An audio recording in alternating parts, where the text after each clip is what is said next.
Бұл үш шекті домбыра. Абайдың өзі бұл домбыраны ойнаған. Рүстем Нұркен үш шекті ұлттық аспапты насихаттап жүрген санаулы мамандардың бірі.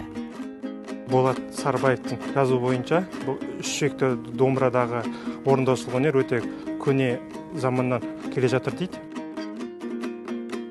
Оның пікірінше, бұл аспап түрі өткен ғасырдың орта тұсына дейін еліміздің шығыс өңірінің халық тұрмысында кеңінен қолданылған. Бүгінгі күнге жеткізген Шәкір Әбенов, Мұсахан Әзілханов, Жарқын Шәкәрім есімді күйшілер. Рүстем Нұркен үш шекті домбыра атты зерттеу еңбегінде жазып шыққан.